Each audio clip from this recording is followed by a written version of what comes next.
Mísseis para o Irã. Ajuda secreta aos contras. Contas secretas na Suíça e subornos a obscuros vendedores de armas. Alguns estudiosos dizem que o caso Irã-Contras foi mais complexo do que qualquer trama já inventada por Hollywood. As revelações da intriga internacional estarreceram os americanos comuns e os experientes congressistas também. Nada pareceu mais bizarro, entretanto, do que aquela autoridade iraniana mostrando uma Bíblia com capa de couro diante das câmeras. Quem poderia esquecer seu sorriso triunfante quando informou que a Bíblia tinha sido um presente do presidente Reagan? Está escrito, com George Vanderman, apresentando o Cristo vivo como resposta às suas necessidades mais profundas. Hoje, o misticismo islâmico.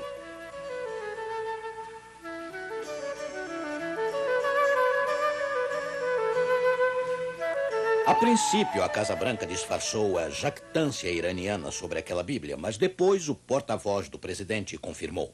De fato, em outubro de 1986, o presidente Reagan tinha mandado a Bíblia a eles como demonstração de boa vontade. E lá no Salão Oval, antes de assiná-la, o presidente escreveu o seguinte versículo do apóstolo Paulo, encontrado em Gálatas, capítulo 3, versículo 8.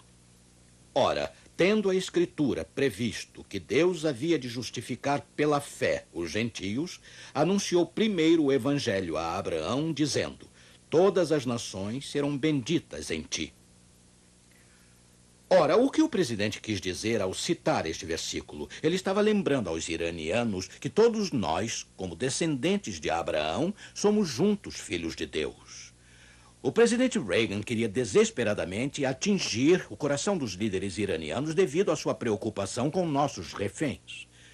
Os nossos líderes teriam agido de modo diferente se pudessem prever que a iniciativa do Irã iria sair errada. Mas certamente devemos todos aplaudir o seu desejo de alcançar um entendimento entre muçulmanos, cristãos e judeus. Embora possa parecer difícil de acreditar, todas as três religiões têm como ancestral o mesmo Abraão. E cada grupo estava representado em Camp David durante aquelas discussões de paz em 1978. O líder egípcio Sadat era muçulmano.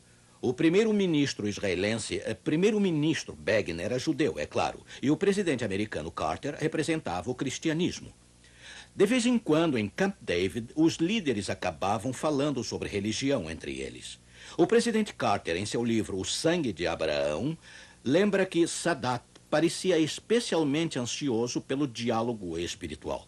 Com frequência, o líder árabe mencionou seu plano de construir uma capela no Monte Sinai para que os fiéis dos três grupos religiosos pudessem cultuar juntos. Sadat expressou a alegria em que muçulmanos, judeus e cristãos partilhassem do mesmo sangue de Abraão. Mas Begin pareceu um tanto embaraçado com essa ideia. Foi o que Carter observou.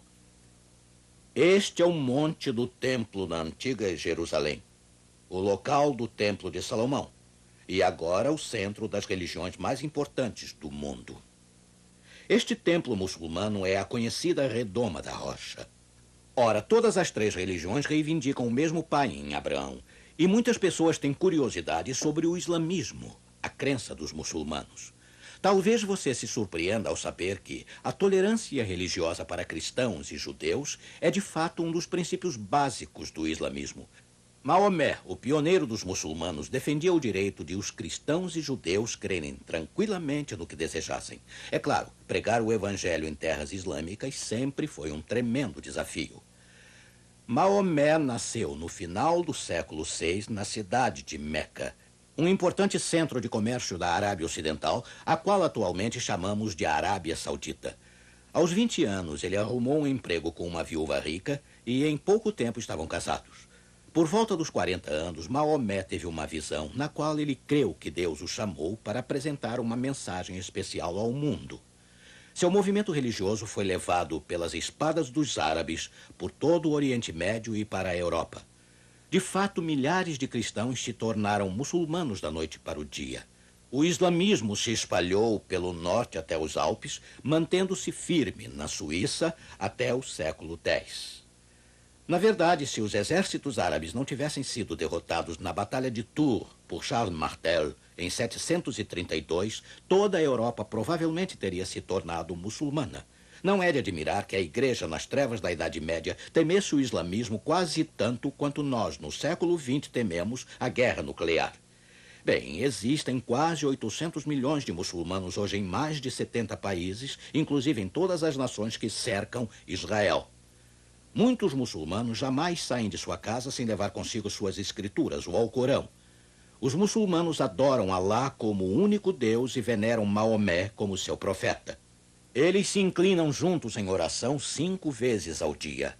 Eles também jejuam entre o alvorecer e o pôr do sol durante um mês inteiro a cada ano e evitam o jogo, as bebidas e carne de porco. Sem dúvida, os muçulmanos levam a sua religião a sério. Na verdade, a palavra Islã quer dizer total submissão a Alá.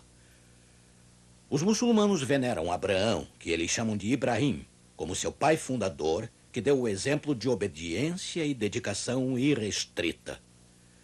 O que os muçulmanos pensam de Jesus Cristo? Esta é a questão. Bem, eles o aceitam como um profeta e professor, mas não como filho de Deus e salvador dos pecados. Assim como muitos devotos enganados ao redor do mundo, eles acreditam que podem se salvar por suas próprias boas obras. Bem, já que os muçulmanos rejeitam a Jesus como o Messias, será que têm o direito de se considerar o povo escolhido do céu? Por eles terem o sangue de Abraão, será que eles podem reivindicá-lo como seu pai espiritual? Perguntas bastante provocantes, você não acha? E quanto ao povo judeu, que também rejeitou Jesus como o Messias? Eles não o veneram como um profeta, como os muçulmanos fazem. Podem os israelenses hoje se considerar o povo escolhido de Deus, através do sangue de Abraão, apesar de rejeitarem o sangue de Cristo? Muçulmanos, judeus e cristãos, todos honram o mesmo pai espiritual. Será que todos temos direitos iguais em relação a Abraão? Para saber isto, temos que voltar 4.000 anos no tempo e explorar as raízes da nossa religião. Eu estou aqui na velha Hebrom, o lugar onde Abraão comprou um pedaço de terra para enterrar sua esposa. Aprendemos que o nome original de Abraão era Abrão e o nome de sua esposa era Sarai. Pela fé, Abrão e Sarai obedeceram ao chamado do Senhor, mudando-se de sua terra natal de lugar para lugar antes de finalmente se estabelecerem na terra prometida de Canaã. Bem, depois de muitos anos de espera por um filho, eles decidiram tomar o problema nas próprias mãos, fora da vontade de Deus. A própria Sarai teve a ideia. Por que não tomar sua criada Agar e ter um filho com ela? Abrão concordou. Agar deu a ele Ismael, que os muçulmanos honram como seu ancestral.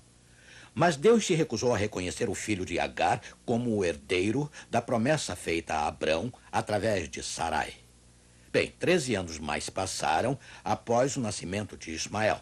Finalmente chegou o tempo do cumprimento da aliança. Isso foi na noite em que o Senhor chamou Abrão para fora de sua tenda e o mandou olhar para as estrelas no céu do deserto. Assim serão seus descendentes, Deus prometeu. Aí o Senhor disse a Abrão algo mais inesperado ainda. Ele disse: "E não se chamará mais o teu nome Abrão, mas Abraão será o teu nome, porque por pai da multidão de nações te tenho posto." O nome de Sarai, Deus mudou para Sara, que quer dizer a mãe de muitas nações. Bem, foi preciso muita fé para Abraão e Sara aceitarem seus novos nomes. Como poderia um homem de 100 anos e sua esposa sem filhos de 90 anos se considerar desde já pai de muitas nações? Humanamente falando, a ideia era tola. Tão ridícula que Abraão caiu sobre o seu rosto e riu ali mesmo na presença de Deus. Imagine! Eventualmente, Abraão e Sara aceitaram a promessa de Deus e a sua fé foi contada como justiça. Note que Deus os havia declarado como pais, uma coisa que eles não eram. uma coisa da qual eles se consideravam completamente indignos. Mas pela fé, eles aceitaram seus novos nomes, muito embora a maneira como Deus os havia chamado não representasse o que eles eram de fato. Através desta experiência de Abraão e Sara, podemos entender a fé exigida para a aliança. A fé salvadora envolve a aceitação da declaração de Deus de algo que não somos. Como vê, quando nos arrependemos e cremos, o Senhor nos considera perfeitos através do sangue de Cristo, apesar de sermos indignos e impuros. Mas note que a fé gerou fruto para Abraão e Sara. Em pouco tempo, Isaac nasceu, o filho milagroso da aliança. E assim como a fé operou milagres para Abraão e Sara, a fé em Cristo operará milagres e vidas serão transformadas hoje. Alcoólicos se tornarão sóbrios pela graça de Deus. Adúlteros se tornarão esposos dignos de confiança. Orgulhosos legalistas se tornarão crentes humildes e felizes. Portanto, agora temos o passado das 3 religiões: judaísmo, islamismo e cristianismo. Sabe, Deus estabeleceu sua aliança com Abraão através de Sara. Seu filho Isaque foi o filho da fé, através do qual a aliança foi cumprida. Ismael, o filho da carne, nasceu fora desta aliança de fé. No sentido mais verdadeiro, entretanto, Ismael não era filho de Abraão. Afinal, ele não nasceu de Abraão, mas de Abrão, 13 anos antes do nome do patriarca ter sido mudado na base da fé. Portanto, o islamismo, descendendo de Ismael, estava desqualificado da aliança de Abraão desde o princípio. E os muçulmanos hoje, a despeito de seus elevados princípios morais, ainda carecem do princípio da fé necessário ao cumprimento da aliança. Embora o islamismo ensine dedicação e entrega, ele rejeita o evangelho. A única esperança de os muçulmanos se tornarem verdadeiros filhos de Abraão é participando da sua fé, a fé no Messias, da aliança. Ora, e quanto ao povo judeu, podem reivindicar por direito Abraão como seu pai espiritual? Bem, esta pergunta surgiu nos dias de Cristo. Os fariseus não sentiam necessidade de Jesus, afirmando já terem garantido os favores de Deus como filhos de Abraão. Mas Jesus respondeu: se fosseis filhos de Abraão, faríeis as obras de Abraão. Evidentemente, ter o sangue de Abraão não é o bastante. O povo judeu tem que obedecer à aliança da fé, como Abraão fez. Mas o que o povo escolhido de Deus fez com o seu Messias? Infelizmente, os seus não o receberam. A nação de Israel crucificou seu Messias. Mas a misericórdia de Deus continuou. O Cristo ressurreto mandou seus apóstolos primeiro às ovelhas perdidas da casa de Israel. Isto foi porque a nação judaica ainda tinha 3 anos e meio de oportunidade pela frente. Você ainda se lembra da profecia de Daniel 9? Mas aqueles 490 anos de oportunidade para aceitar a aliança se expirariam em 34 depois de Cristo. O que Israel fez com seus últimos anos da graça? Bem, milhares de israelitas aceitaram individualmente a Jesus, mas a nação em si selou sua rejeição à aliança. Após apedrejar o mensageiro de Deus, Estevão, lançaram uma grande perseguição contra todos os que crescem em Jesus. Nesta altura, os apóstolos declararam: cumpria que a vós outros, em primeiro lugar, fosse pregada a palavra de Deus. Mas posto que a rejeitais e a vós mesmos vos julgais indignos da vida eterna, eis aí que nos volvemos para os gentios. Bem, Jesus tinha alertado os líderes judeus de que isso aconteceria. Mateus 24:43 diz: o reino de Deus vos será tirado e será entregue a um povo que lhe produza os respectivos frutos. De modo que as promessas da aliança foram tiradas da nação de Israel e dadas à igreja cristã. É claro, o povo judeu ainda é bem-vindo a aceitar Jesus como um Messias. Milhares têm feito isso e multidões mais o farão, de acordo com a profecia bíblica. Mas a aliança de Abraão agora não pertence mais a uma nação em particular, mas aos crentes individuais de todas as procedências, judeus e não judeus, e isso é o que a palavra diz em Gálatas 3, versículo 29. E se sois de Cristo, também sois descendentes de Abraão e herdeiros, segundo a promessa. Todos aqueles que rejeitam a fé no Messias da aliança se desqualificam como filhos espirituais de Abraão. Eles são, na verdade, filhos da carne, filhos de Abrão, juntamente com Ismael. Temos que compartilhar da fé de Abraão, não do seu sangue, para sermos o povo da aliança hoje. Agora, qual é a condição espiritual de Israel hoje? O ex-presidente Jimmy Carter fala de sua viagem a Israel em 1973, naquele fascinante livro que escreveu, O Sangue de Abraão. Ele diz que visitou vários kibbutzim, ou povoados judeus, perto do Mar da Galileia. Num sábado, ele foi até a sinagoga local, numa comunidade de algumas centenas de pessoas, e ficou chocado ao encontrar apenas 2 fiéis presentes. Mais tarde, quando os Carters visitaram a primeira-ministra Golda Meir, a conversa desviou para a religião. Carter comentou sobre a falta geral de interesse espiritual entre os israelenses.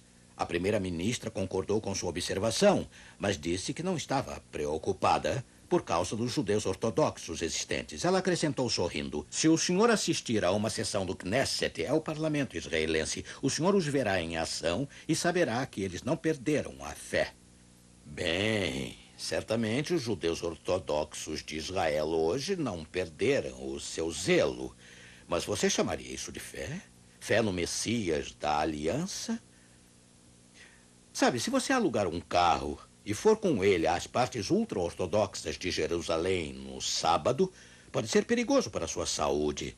Os moradores de lá têm o hábito de atirar pedras nos carros, cujos motoristas eles julguem estar quebrando o dia santo de Deus. E lembramos que 2000 anos atrás, zelosos guardadores do sábado, naquela mesma cidade, crucificaram Jesus pela mesma razão. Você sabe o que aconteceu. Jesus se proclamou o Senhor do sábado.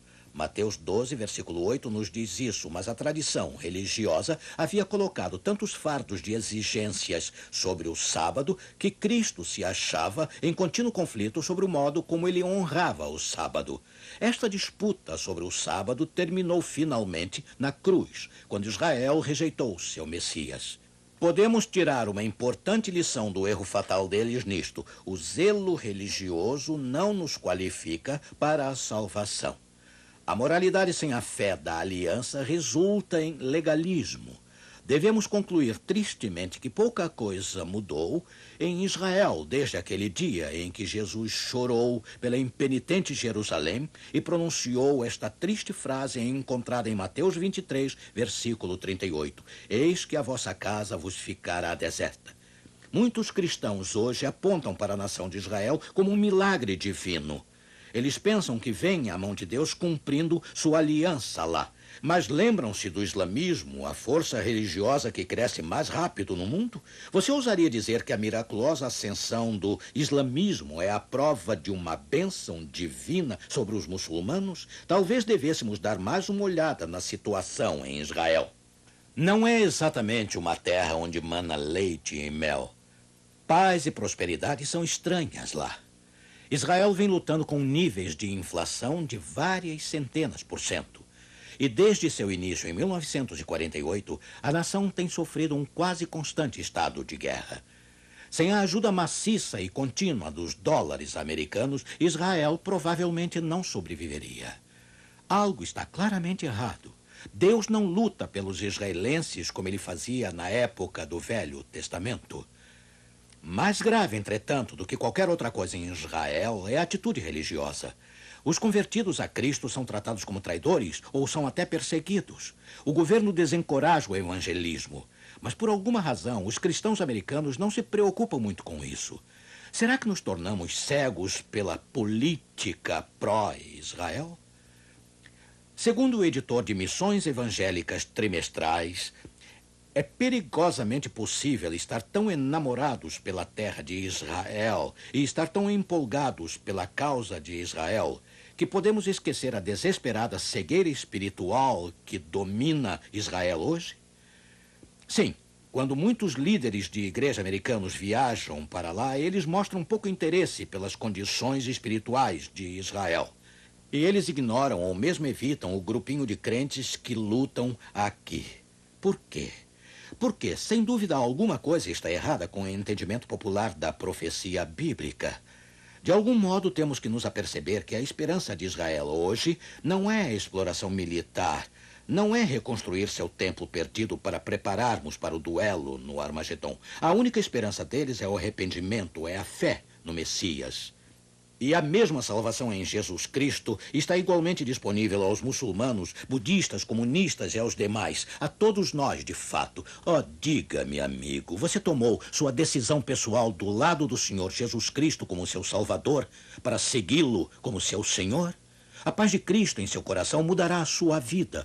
O mesmo poder da fé, da aliança que transformou Abraão e Sara, fará o milagre de lhe dar a vitória sobre o pecado. Conta-se a história de um novo cristão cuja fé na Bíblia estava sendo desafiada por seus antigos colegas de copo. Não acreditamos que Jesus transformou água em vinho, zombaram. Como é que você sabe se esse milagre realmente aconteceu? Bem, por um momento, o novo crente pensou o que dizer. E aí disse em voz baixa: eu admito que não posso provar se Jesus transformou água em vinho 2000 anos atrás, mas eu posso lhes garantir isto. Na minha casa, ele transformou a minha caixa de cerveja em alimento e roupas para minha família. Louvado seja Deus. Ele pode operar milagres em seu coração e em seu lar através do poder do Senhor Jesus Cristo. Ouçam os arautos do rei entoar este hino tão apropriado para o programa de hoje, apropriado para o momento em que vivemos. Meu Senhor, quando penso em teu amor por mim, não o posso entender nem explicá-lo, sei, pecador sem valor.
Obrigado, arautos do rei. Oremos. Maravilhoso Deus, obrigado pelo livro de Daniel. Quanta coisa que precisávamos saber está sendo focalizada. E, Senhor, mantém nossos olhos em direção de Jesus, teu Filho, como a nossa única esperança. Em nome dele nós oramos. Amém. O programa Está Escrito tem o prazer de lhe oferecer esta série de estudos sobre a Bíblia, com o objetivo de motivá-lo a conhecer a Deus e viver a paz que só Ele pode dar. Esses estudos irão ajudá-lo a descobrir o sentido da vida. Eu tenho certeza de que esse curso vai fazer muito bem para você. E mais, ele é de graça. Inscreva-se gratuitamente no curso bíblico do Está Escrito, escrevendo agora mesmo para a Caixa Postal 1800, CEP 20001-970, Rio de Janeiro. Se preferir, ligue para 021-284-9090. Caixa Postal 1800, CEP 20001-970, Rio de Janeiro. E os convido para assistirem na próxima semana à Guerra Civil do Anticristo. Mas agora chegou o momento de dizer até logo a todos. Mas lembrem-se, está escrito, não só de pão viverá o homem, mas de toda a palavra que sai da boca de Deus. De 22 a 24 de outubro será realizado em Penedo, Rio de Janeiro, o 4º Encontro Nacional da Federação de Empresários, Executivos e Profissionais Liberais Adventistas do Brasil, que terá a presença do pastor Léo Ranzolin. Inscreva-se já. Maiores informações, 021-284-9090. O tema do Está Escrito da próxima semana será a Guerra Civil do Anticristo. Conheça o que a profecia bíblica tem a dizer sobre o futuro. Reúna sua família, convide seus amigos para o próximo domingo neste mesmo horário. Uma feliz semana para você.